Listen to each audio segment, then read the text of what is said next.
Well, Courtney, we're just delighted to have you with us. Tell us a wee bit about yourself, where you live, what family you have, do you have any hobbies? Oh, I do. Well, first of all, it is a delight to be here. We moved, I'm from the States. I know you can't tell. But we moved from St. Louis, Missouri, in the middle, about 3 years ago, to just south of Chattanooga, Tennessee, chasing some of our adult children, of course, and, well, really, let's be honest, chasing our grandchildren. So I have 4 adult children, 2 boys, 2 girls. The oldest 3 are married, and the oldest 2 have the 5 grandchildren, so they're my favorite 2 children for sure. No doubt about it, but I have a 7-year-old grandson, and then I have 3 5-year-old grandsons, twins and another one that are just 11 days apart. So they're just so fun and cute, and then the youngest is a 4-year-old granddaughter.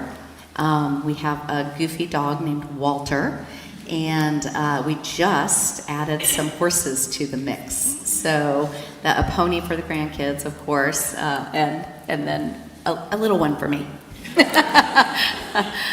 So you like your horses. You've been used to horses. Have you been doing anything interesting while you've been here to do with horses?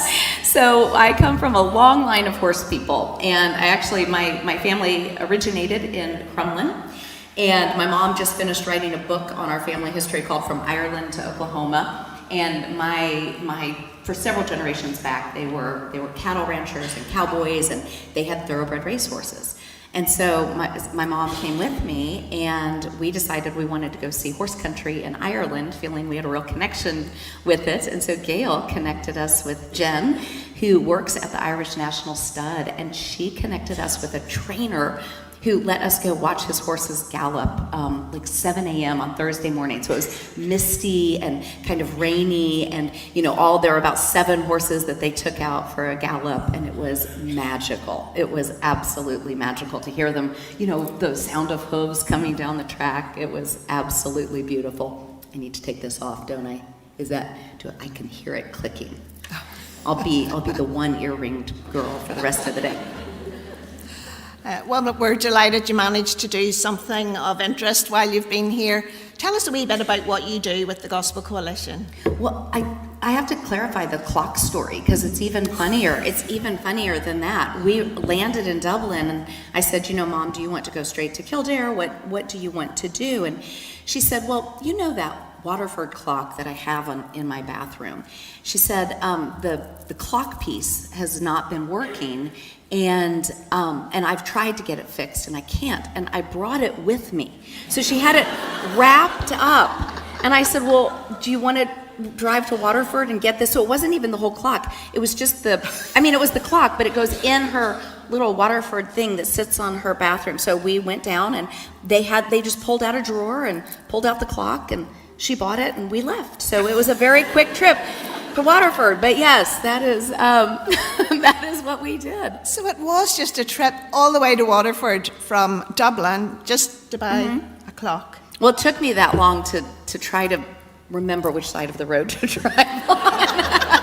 So it was a good practice drive. But I work at the Gospel Coalition. I am the director of women's initiatives, so that just means that I have the joy of getting to spend my days thinking about ways to resource women in the local church globally. And I absolutely love it. So we have a big conference every 2 years, and then we offer cohorts regularly. We produce content. They all start with a C, so that is nicely alliterated. So conferences, cohorts, and content.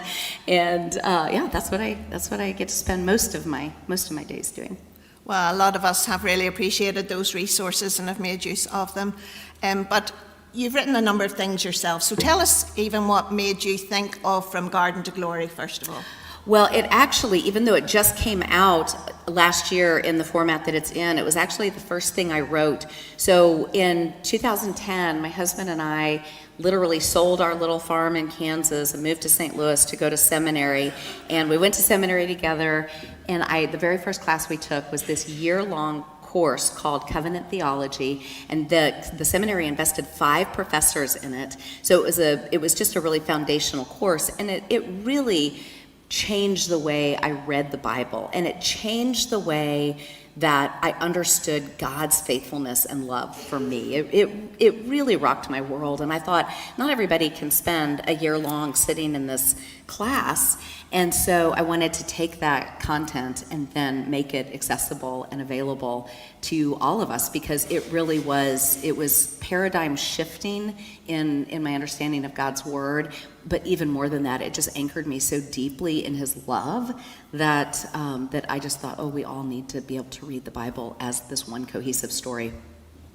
Well, we're really appreciative of that, and I know a number of us are really hoping to dig deeper into that. What about the Bible studies then that you've written? What kind of brought those about? I had been teaching for a long time, teaching before I went to seminary, and I really didn't know if writing was going to be. I'm not a trained writer. I'm not. I tell people all the time I'm an author, not a writer, because those are very different things. It is kind of God's sense of humor that it's ever been published. I write just like I speak, and so it's very informal writing. And I didn't know if teaching would transfer to writing. And so Lifeway came to me and asked if I would write a study on Romans. And I said, absolutely. And the whole time it was just asking the Lord, if this is helpful, because it's hard work for me. It's not, I don't write easily. It's not natural to me. But if it's helpful, then show me that, and I will do it again. And so that's kind of what happened, is I kept getting that word back, and they kept, this is helpful. And so just by his grace, that has just been something that I feel very called to do, is to specifically write Bible studies more than books. I have I just turned it, my grandson and I just wrote a kid's book that we just turned it in a few weeks ago, so it'll be out not until fall of 26, but that's been very fun. That was a very fun project. Oh, we'll look forward to that one then. So we're really interested to see how you condense From Garden to Glory into 2 sessions shortly. But before you come up and do that, I think we're going to sing 2 more pieces. Fantastic. So thank you, Courtney.